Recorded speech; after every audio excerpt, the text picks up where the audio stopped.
ಈ ವಿಡಿಯೋ ನೋಡಿದ ತಕ್ಷಣ ನಿಮ್ಮ ಮೊಬೈಲ್ನಲ್ಲಿರುವ PhonePe, Google Pay, Paytm ಅಥವಾ ನೀವು ಬಳಸುವ ಯಾವುದೇ UPI ಆ್ಯಪ್ ಅನ್ನು ಒಮ್ಮೆ ಚೆಕ್ ಮಾಡಿ. ಯಾಕಂದ್ರೆ ಕೆಲವೊಮ್ಮೆ ನಾವು ಒಂದು ಸಣ್ಣ ಪರ್ಮಿಷನ್ ಕೊಟ್ಟರೆ ಸಾಕು, ನಂತರ ಪ್ರತಿ ತಿಂಗಳು ನಮ್ಮ ಬ್ಯಾಂಕ್ ಅಕೌಂಟ್ನಿಂದ ಹಣ ಆಟೋಮೆಟಿಕ್ ಆಗಿ ಕಟ್ ಆಗ್ತಾ ಇರ್ತದೆ. ಆಶ್ಚರ್ಯ ವಿಷಯ ಏನಂದ್ರೆ ಇದು ಬಹಳ ಜನರ ಗಮನಕ್ಕೂ ಬರುವುದಿಲ್ಲ. ಹಾಗಾದ್ರೆ ಈ ರೀತಿ ಯಾಕೆ ಆಗುತ್ತದೆ? UPI ಆಟೋ ಪೇ ಅಂದ್ರೆ ಏನು? ಅದನ್ನು ಹೇಗೆ ಕ್ಯಾನ್ಸಲ್ ಮಾಡಬೇಕು? ಈ ಎಲ್ಲ ಪ್ರಶ್ನೆಗಳಿಗೆ ಉತ್ತರವನ್ನು ಇವತ್ತಿನ ವಿಡಿಯೋದಲ್ಲಿ ಸರಳವಾಗಿ ತಿಳಿಸಿಕೊಡಲಿದ್ದೇನೆ. ಹಾಯ್, ಹೆಲೋ, ನಮಸ್ಕಾರ, ವೆಲ್ಕಮ್ ಬ್ಯಾಕ್ ಟು ಕರಾವಳಿ ಟೆಕ್. ನಾನು ಕಿರಣ್ ಗೌಡ ಬೆಳಾರ್. ಇವತ್ತಿನ ವಿಡಿಯೋಗೆ ತಮಗೆಲ್ಲರಿಗೂ ಸ್ವಾಗತ.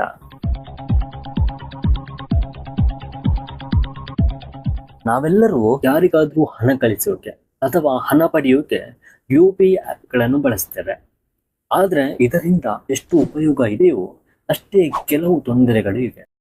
ಎಷ್ಟೋ ಬಾರಿ ನಮಗೆ ಗೊತ್ತಾಗದಂತೆ ಬ್ಯಾಂಕ್ ಅಕೌಂಟ್ನಿಂದ ಹಣ ಕಡಿತ ಆಗುವುದುಂಟು.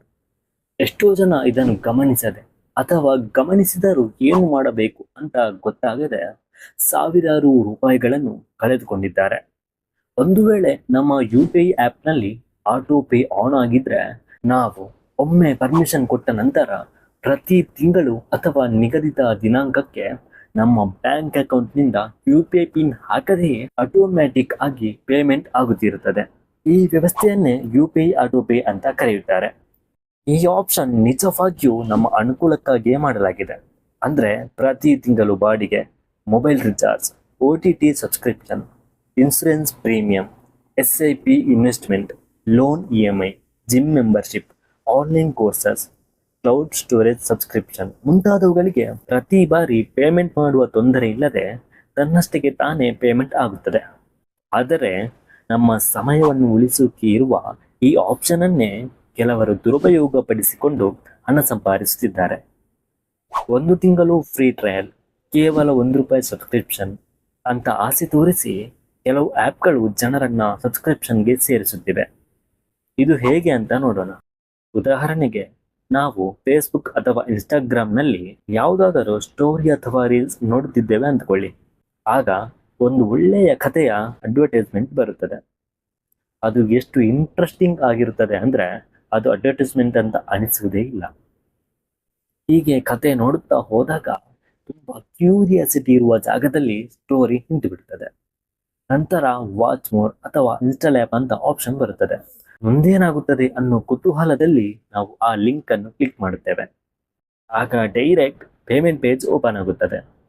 ಅಲ್ಲಿ ಕೇವಲ ₹1 ಕೊಟ್ಟರೆ ಸಾಕು, ಅನ್ಲಿಮಿಟೆಡ್ ಡ್ರಾಮಾಸ್ ನೋಡಿ, ಪ್ರತಿದಿನ ಹೊಸ ಕಥೆಗಳು ಅಂತ ಆಕರ್ಷಿಸುವ ರೀತಿಯಲ್ಲಿ ಬರೆಯಲಾಗಿರುತ್ತದೆ. ನಾವು ಕೂಡ ₹1 ತಾನೆ ಅಂತ ಪೇ ನೌ ಅಥವಾ ಸ್ಟಾರ್ಟ್ ಟ್ರಯಲ್ ಮೇಲೆ ಕ್ಲಿಕ್ ಮಾಡಿ UPI ಪಿನ್ ಹಾಕಿ ಪೇಮೆಂಟ್ ಮಾಡಿ ಬಿಡುತ್ತೇವೆ. ಆದರೆ ಆ ದಿನ ಯಾವುದೇ ಸಮಸ್ಯೆ ಇರುವುದಿಲ್ಲ, ಸ್ಟೋರಿ ಕೂಡ ನೋಡಬಹುದು. ಆದರೆ ನಿಜವಾದ ಪ್ರಾಬ್ಲಮ್ ಶುರುವಾಗೋದು ಮರುದಿನದಿಂದ. ನಾವು ಮತ್ತೆ ಸ್ಟೋರಿ ನೋಡದಿದ್ದರೂ ಆ ಆ್ಯಪ್ ಅನ್ನು ಡಿಲೀಟ್ ಮಾಡಿದರೂ ಕೂಡ ಕೆಲವು ಸಬ್ಸ್ಕ್ರಿಪ್ಷನ್ಗಳಲ್ಲಿ ಪ್ರತಿ ತಿಂಗಳು ₹400, ₹500 ಅಥವಾ ₹600 ಆಟೋಮ್ಯಾಟಿಕ್ ಆಗಿ ಕಟ್ ಆಗ್ಬೋದು. ಬ್ಯಾಂಕ್ ಅಕೌಂಟ್ನಲ್ಲಿ ಹಣ ಜಾಸ್ತಿ ಇದ್ದರೆ ಅಮೌಂಟ್ ಕಟ್ ಆಗ್ತಿರೋದು ಗೊತ್ತಾಗದೇ ಇರಬಹುದು. ಗೊತ್ತಾದರೂ ಬ್ಯಾಂಕ್ ಚಾರ್ಜಸ್ ಇರಬಹುದು ಅಂತ ಅನಿಸಬಹುದು. ಆದರೆ ಕಷ್ಟಪಟ್ಟು ದುಡಿದು ಒಂದೊಂದು ರೂಪಾಯಿ ಕೂಡಿಟ್ಟವರಿಗೆ ಈ ರೀತಿ ಆಟೋಮ್ಯಾಟಿಕ್ ಆಗಿ ಹಣ ಕಡಿತ ಆದ್ರೆ ಅದು ನಿಜವಾಗಿಯೂ ದೊಡ್ಡ ಸಮಸ್ಯೆ ಆಗ್ಬೋದು. ಈ ರೀತಿಯ ಪರಿಸ್ಥಿತಿಯಲ್ಲಿ ರಿಫಂಡ್ ಸಿಗೋದು ಸುಲಭವಲ್ಲ. ಯಾಕಂದ್ರೆ ಪೇಮೆಂಟ್ ಮಾಡುವಾಗ ನಾವು ಆಟೋ ಪೇಗೆ ಪರ್ಮಿಷನ್ ಕೊಟ್ಟಿರ್ತೇವೆ. ಆದರೂ ಅಗತ್ಯವಿದ್ದರೆ ಆ್ಯಪ್ ಸಪೋರ್ಟ್ ಅಥವಾ ಬ್ಯಾಂಕ್ ಮೂಲಕ ದೂರು ನೀಡುವ ಅವಕಾಶ ಇರುತ್ತದೆ. ಅವರು ಪೇಮೆಂಟ್ ಮಾಡುವ ಮೊದಲು ಸ್ಟಾರ್ಟ್ ಟ್ರಯಲ್ ಫಾರ್ ₹1 ಅಂತ ದೊಡ್ಡದಾಗಿ ತೋರಿಸ್ತಾರೆ. ಆದರೆ ಅದರ ಕೆಳಗೆ ಸಣ್ಣ ಅಕ್ಷರಗಳಲ್ಲಿ ಆಟೋ ಪೇ $599 ಎವ್ರಿ ಮಂತ್ ಅಥವಾ ರಿನ್ಯೂಸ್ ಆಟೋಮ್ಯಾಟಿಕಲಿ ಅಥವಾ ವಾಚ್ ಅನ್ಲಿಮಿಟೆಡ್ ಫಾರ್ 1 ಡೇಸ್ ಅಂತ ಮೆನ್ಷನ್ ಮಾಡಿರುತ್ತಾರೆ. ಈ ರೀತಿ ಬರೆದಿರುವುದನ್ನು ಹಲವರು ಗಮನಿಸುವುದೇ ಇಲ್ಲ. ಯಾಕಂದ್ರೆ ಸ್ಟೋರಿ ಮುಂದೇನಾಗುತ್ತದೆ ಅನ್ನೋ ಕ್ಯೂರಿಯಾಸಿಟಿ ನಮ್ಮ ಗಮನವನ್ನು ಬೇರೆಡೆಗೆ ಸೆಳೆಯುತ್ತದೆ. ಇದೊಂದು ರೀತಿಯ ಸೈಕಲಾಜಿಕಲ್ ಟ್ರಿಕ್. ಇಷ್ಟೇ ಅಲ್ಲ, ನಾನು ಈಗ ಎಕ್ಸಾಂಪಲ್ ತೋರಿಸುವ ಪೇಮೆಂಟ್ ಪೇಜ್ನಲ್ಲಿ ವ್ಯಾಲಿಡಿಟಿ 2026ರಿಂದ 2046ರವರೆಗೆ ಅಂತ ಕಾಣುತ್ತದೆ. ಅಂದರೆ ಆ ಪೇಮೆಂಟ್ ಮ್ಯಾಂಡೇಟ್ ಅಷ್ಟು ವರ್ಷಗಳವರೆಗೆ ವ್ಯಾಲಿಡ್ ಆಗಿರಬಹುದು. ಒಂದು ವೇಳೆ ನಾವು ಅದನ್ನು ಕ್ಯಾನ್ಸಲ್ ಮಾಡದೆ ಬಿಟ್ಟರೆ ಸಬ್ಸ್ಕ್ರಿಪ್ಷನ್ ಆಕ್ಟಿವ್ ಇರುವವರೆಗೆ ಅದರ ನಿಯಮದ ಪ್ರಕಾರ ಹಣ ಕಡಿತ ಆಗುತ್ತಿರಬಹುದು. ಹಾಗಾದ್ರೆ ನಮ್ಮ ಅಕೌಂಟ್ನಲ್ಲಿ ಆಟೋ ಪೇ ಆನ್ ಆಗಿದೆಯಾ? ಇದ್ದರೆ ಅದನ್ನು ಕ್ಯಾನ್ಸಲ್ ಮಾಡೋದು ಹೇಗೆ ಅಂತ ಸ್ಕ್ರೀನ್ ರೆಕಾರ್ಡ್ ಮೂಲಕ ಸಂಪೂರ್ಣವಾಗಿ ನೋಡೋಣ. ಫಸ್ಟಿಗೆ ಫೋನ್ ಪೇ ಆ್ಯಪ್ನಲ್ಲಿ ಚೆಕ್ ಮಾಡೋಣ. ಆ್ಯಪ್ ಓಪನ್ ಮಾಡಿಕೊಂಡು ಅದರಲ್ಲಿ ಎಡಬದಿಯಲ್ಲಿ ಮೇಲ್ಗಡೆ ಪ್ರೊಫೈಲ್ ಮೇಲೆ ಕ್ಲಿಕ್ ಮಾಡಿ. ಪ್ರೊಫೈಲ್ನಲ್ಲಿ ಕೆಳಗೆ ಮ್ಯಾನೇಜ್ ಪೇಮೆಂಟ್ಸ್ ಅನ್ನೋ ಆಪ್ಷನ್ ಇರುತ್ತದೆ. ಅದಕ್ಕೆ ಕ್ಲಿಕ್ ಮಾಡಿದ್ರೆ ಈ ರೀತಿ ಪೇಜ್ ಓಪನ್ ಆಗುತ್ತದೆ. ಅದರಲ್ಲಿ ಆಟೋ ಪೇ ಆಪ್ಷನ್ ಇರುತ್ತದೆ. ಅದಕ್ಕೆ ಕ್ಲಿಕ್ ಮಾಡಿದ್ರೆ ಫೋನ್ ಪೇಯಲ್ಲಿ ಯಾವೆಲ್ಲ ಆಟೋ ಪೇ ಆಕ್ಟಿವ್ ಆಗಿದೆಯೋ ಆ ಎಲ್ಲ ಲಿಸ್ಟ್ಗಳು ಸಿಗುತ್ತವೆ. ಅದರಲ್ಲಿ ನಿಮಗೆ ಚೆಕ್ ಮಾಡಬೇಕಾದ ಲಿಸ್ಟ್ ಅನ್ನು ಓಪನ್ ಮಾಡಿದ್ರೆ ಅದರಲ್ಲಿ ಯಾರಿಗೆ ಅಮೌಂಟ್ ಹೋಗ್ತಿದೆ, ಅಮೌಂಟ್ ಎಷ್ಟು ಟೈಮ್ನವರೆಗೆ ವ್ಯಾಲಿಡಿಟಿ ಇರುತ್ತದೆ ಅಂತೆಲ್ಲ ಡೀಟೇಲ್ಸ್ ತೋರಿಸ್ತದೆ. ಇಲ್ಲಿ ಆಟೋ ಪೇ ಹಿಸ್ಟ್ರಿಯನ್ನು ಕ್ಲಿಕ್ ಮಾಡಿದ್ರೆ ಎಷ್ಟೆಷ್ಟು ಟ್ರಾನ್ಸಾಕ್ಷನ್ಸ್ ಆಗಿದೆ ಅನ್ನುವುದನ್ನು ಕೂಡ ನೋಡಬಹುದು.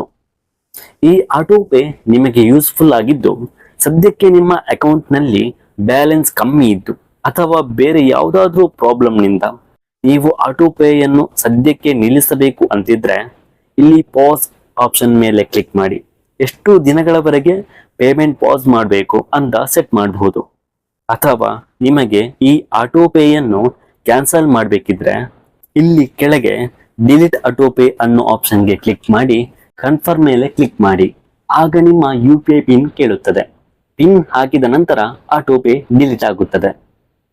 ಅದೇ ರೀತಿ ಪೇಟಿಎಂ ಆ್ಯಪ್ನಲ್ಲಿ ಹೇಗೆ ಅಂತ ನೋಡುವುದಾದ್ರೆ ಪೇಟಿಎಂ ಆ್ಯಪ್ ಓಪನ್ ಮಾಡಿ. ಲೆಫ್ಟ್ ಸೈಡ್ನಲ್ಲಿ ಮೇಲೆ ಇರುವ ಪ್ರೊಫೈಲ್ ಮೇಲೆ ಕ್ಲಿಕ್ ಮಾಡಿ.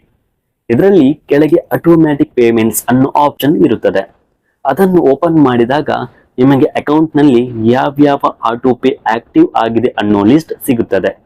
ಅದರಲ್ಲಿ miscellaneous, music and video streaming, loan and investment ಹಾಗೂ ಅದರ್ ಆಟೋಮ್ಯಾಟಿಕ್ ಪೇಮೆಂಟ್ಸ್ ಅಂತ ಆಪ್ಷನ್ ಕೊಟ್ಟಿದ್ದಾರೆ.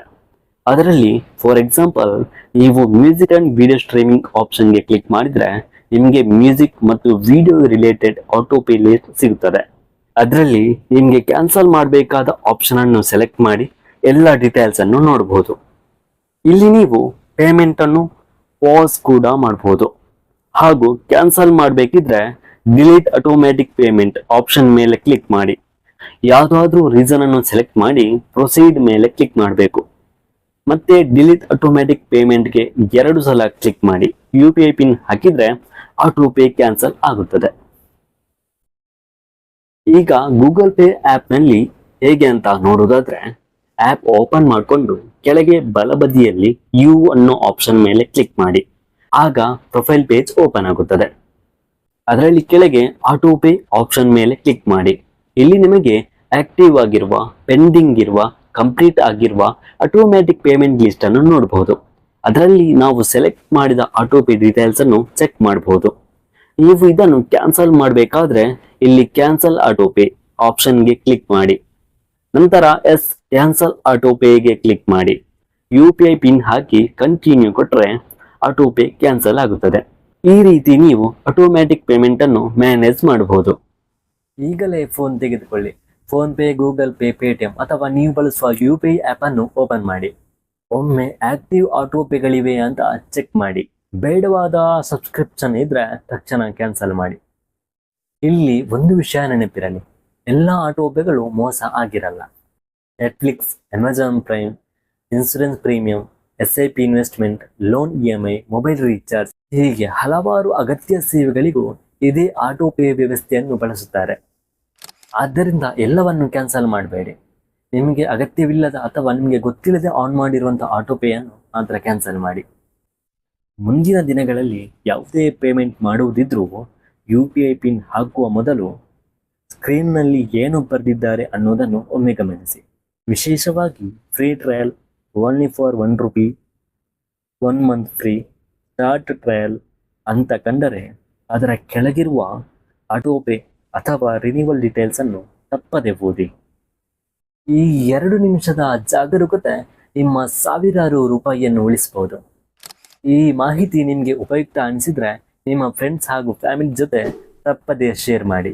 ಈ ವಿಡಿಯೋ ಇಷ್ಟ ಆದ್ರೆ ಲೈಕ್ ಮಾಡಿ. ಹಾಗೆಯೇ ನೀವು ನಮ್ಮ ಚಾನಲ್ಗೆ ಹೊಸಬರಾಗಿದ್ರೆ ಅಥವಾ ಇನ್ನೂ ಕೂಡ ಸಬ್ಸ್ಕ್ರೈಬ್ ಮಾಡ್ಕೊಳ್ದೆ ನಮ್ಮ ವಿಡಿಯೋವನ್ನು ನೋಡ್ತಾ ಇದ್ರೆ ಈ ಕೂಡಲೇ ಸಬ್ಸ್ಕ್ರೈಬ್ ಮಾಡ್ಕೊಳ್ಳಿ. ಮುಂದಿನ ವಿಡಿಯೋದಲ್ಲಿ ಮತ್ತೊಂದು ಉಪಯುಕ್ತ ಮಾಹಿತಿಯೊಂದಿಗೆ ಭೇಟಿಯಾಗೋಣ. ಅಲ್ಲಿವರೆಗೂ ಟೇಕ್ ಕೇರ್. ಬಾಯ್ ಬಾಯ್.